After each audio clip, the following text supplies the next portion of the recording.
আজ সকালে দক্ষিণ চব্বিশ পরগনার মগরাহাট গোকর্ণী এলাকার একটি পরিত্যক্ত বহুমুখী হিমঘরে হঠাৎ করে আগুন লাগায় ব্যাপক চাঞ্চল্য ছড়ায়।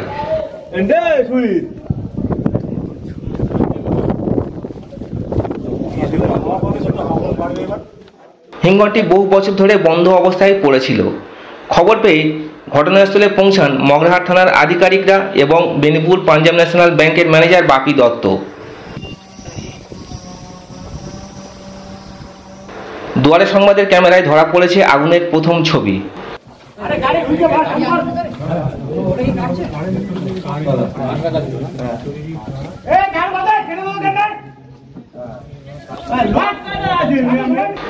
দমকলকে খবর দেওয়া হলে বেলা 12টা 17 মিনিট নাগাদ ডায়মন্ড হারবার ও জয়নগর থেকে দুটি দমকল ইঞ্জিন ঘটনাস্থলে আসে।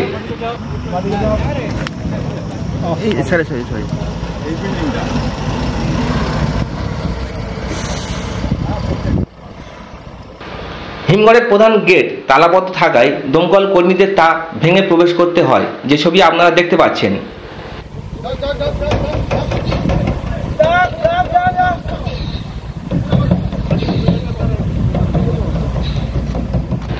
হিমঘরের ভেতরে প্রবেশ করে দমকলের কর্মীরা আগুন নেভানোর কাজ শুরু করেন।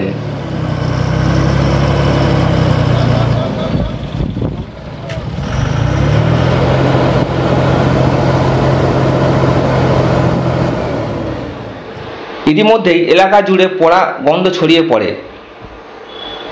স্থানীয় সূত্রে জানা যায়, হিমঘরটি 2006 সালে তৈরি হয় এবং কিছুদিন চালুর পর বন্ধ হয়ে যায়। ইউনাইটেড ব্যাংক থেকে নেওয়া ঋণ পরিশোধ না করতে পারায় বর্তমানে পাঞ্জাব ন্যাশনাল ব্যাংক হিমঘরটি সিল করে দেয়। স্থানীয় কৃষকদের অভিযোগ, এই হিমঘর পুনরায় চালু হলে কৃষকদের অনেক সুবিধা হতো। আচ্ছা, এই হিমঘরটা যদি চালু হয় পুনরায়, তাহলে কি চাষিবাসীদের কি কিছুটা উপকার হবে বলে কি আপনারা কতটা কি মনে করছেন, কতটা না উপকার হবে? ঘটনাস্থলে উপস্থিত ব্যাংক ম্যানেজার, হিমঘরের নিরাপত্তা রক্ষী এবং দমকল আধিকারিক ও স্থানীয় চাষিরা কি বলেছেন আমাদের শোনাবো। দর্শক, আমি আপনাদের সঙ্গে রয়েছি আনোয়ার হোসেন সর্দার। এমনই সংবাদ পেতে ফলো করুন আমাদের ছোট্ট পেজ এবং ইউটিউব চ্যানেলটি, এবং আপনার মতামত অবশ্যই কমেন্টে জানাবেন। খবরটি ভালো লাগলে অবশ্যই শেয়ার করবেন। স্যার, আপনি এখানে এসে যে আগুন কখন থেকে লাগলো একটু বলবেন?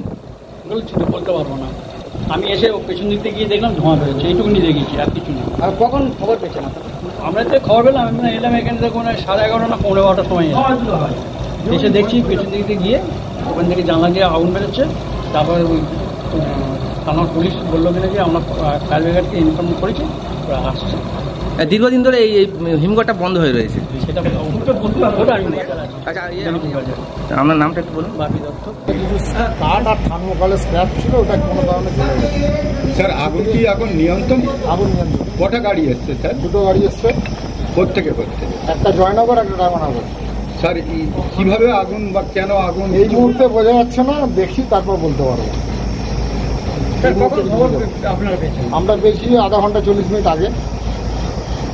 কখন আগুন লাগতে পারে এরকম আপনারা সেটা কি করে না বলা যাচ্ছে না, কাজটা করি তারপর আপনার সাথে পরে কথা বলবো। স্যার, ফার্মের মধ্যে থেকে কি আগুনটা সৃষ্টি? বুঝতে পারছি না, কাঠের স্ক্র্যাপ রয়েছে আর থার্মোকলের কুচো আছে, ওখান থেকে লেগেছিলাম, কেউ কিছু ফেলেছে, কিন্তু এটা তো বন্ধ ছিল।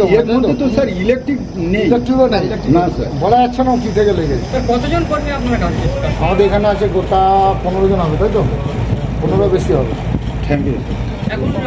আমার তো দিনের ডিউটি ছিল, হ্যাঁ, আমার 8টায় ডিউটি, তো আমি একটু দেরি করে এসেছি। তারপর দেখছি দেরি করে কটা দেখছেন এসে? ওই 10:30। 10:30টায় দেখছেন আগুন? তারপরে এসে দেখছি এখানে পুলিশ গাড়ি। ও, আপনি এসেই দেখছেন? আমার ডিউটি নাইটে অন্যজনের ছিল। আচ্ছা, দিনের বেলা কেউ ঢোকে? এমনি কেউ ঢোকে না। আমরা শুনেছি একাধিক লোক নেশাগ্রস্তর জন্য এর মধ্যে ঢুকে নেশা টেশা করে। গেট বন্ধ থাকে, পাশ থেকে পাঁচিলের পাশ থেকে ভাঙা, সেরকম আগে দেখিনি। কিভাবে আগুন বা কেন আগুন কি মনে করেন? কাঠ চাপা দেওয়া আছে, থার্মোকল টার্মোকল ভর্তি, কোনো কারণে কাঠের গরমে যে কোনোভাবে হোক। কি নাম আপনার? আব্দুল জুবাল। আপনি তো স্থানীয় একজন, এই যে বহুমুখী হিমঘরটা আছে মংলাহাটের, কতদিন ধরে এটা বন্ধ রয়েছে বলে আপনি জানেন? মিনিমাম 10-12 বছর হবে।